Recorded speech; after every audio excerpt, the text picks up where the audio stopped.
તો બોરેલી પાસે જન હનુમાન અમે લોકો ફરવા માટે આવી ગયા છે. અહીંયા આખું બજાર છે કે જ્યાં તમને પ્રસાદ ને બધું મળી આવે. હવે અમે જઈ રહ્યા છીએ ભીમની ઘંટી છે. આ છે હનુમાનજીનું મંદિર જેમાં તમે ઉપર જઈ શકો છો, જ્યાં શૂટિંગ કરવાની મનાઈ છે. તો આ આખું બજાર છે.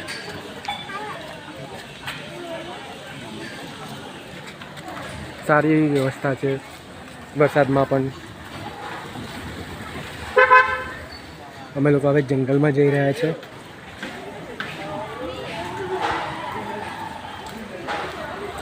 આખું મંદિર જ છે. આ પીવાનું પાણી છે. અહીંયા શંકર ભગવાનનું મંદિર છે. અહીંયાથી આપણે બહાર આવવાનું હોય છે મંદિરમાંથી.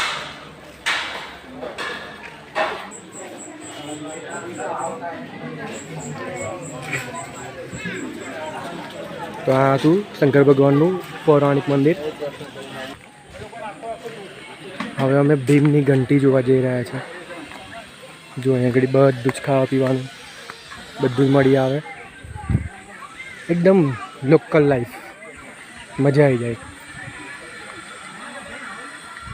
જો અહીંયા આગળ એક પાછું નાનું અમથું મંદિર છે. બધું જ તૂટી ગયું છે ને ઝાડની અંદર આખું મંદિર બનાવ્યું છે ને આખું ઝાડનું. વાહ, આઈ થિંક બાધુજી મહારાજ છે ને. આવી રીતે આપણે ઉપર પહાડ ઉપર ચડવાનું છે. અને અમારા મિત્ર જુઓ જે શરમાઈ રહ્યા છે. વિજય દેવરકોંડાનું નામ તમે સાંભળ્યું જ છે, તો એમની જ જેવા લાગી રહ્યા છે. અમને જોઈને જ એ કર્યું હતું. જો પેલા વાંદરો કુદામ કૂદ જો આ રીતે લોકો પથ્થર પર પથ્થર મૂકીને કેટલી બધી જગ્યાએ જાણે કે બિલ્ડિંગો બનાવી હોય ને એવું કર્યું છે. જો અહીં આગળ ડસ્ટબિન પણ છે એટલે કોઈ કચરો ના પડે. હવે પહાડની નીચે ઉતરી રહ્યા છે. આખું હિડમ્બાવન છે જેની અંદર ભીમ આવીને લગ્ન કર્યું હતું.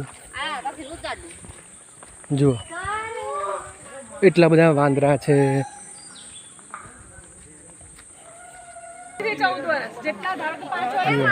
આગળ આ જે ભીમ હતા એ વનવાસ દરમિયાન આવ્યા હતા ને ત્યારે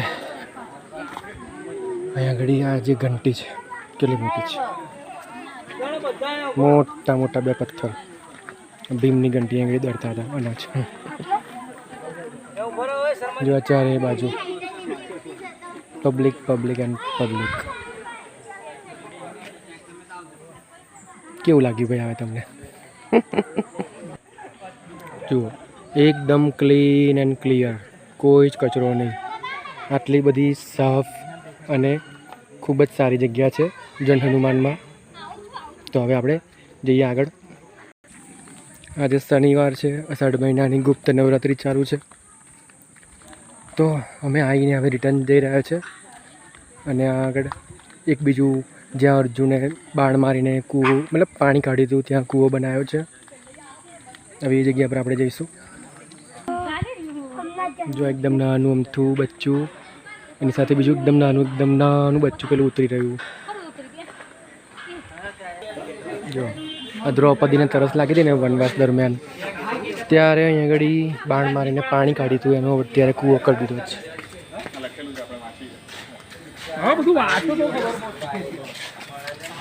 જુઓ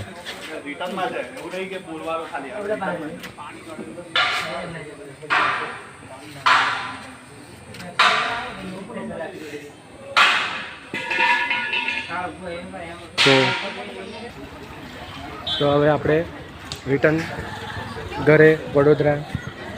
બોલો શ્રી પ્રાણનાથ પ્યારે કી જય, સતગુરુ મહારાજ કી જય. ચાલો અમારા જિગ્નેશભાઈ રાઠવા આવી ગયા છે, એ અમને ઘરે લઈ જશે.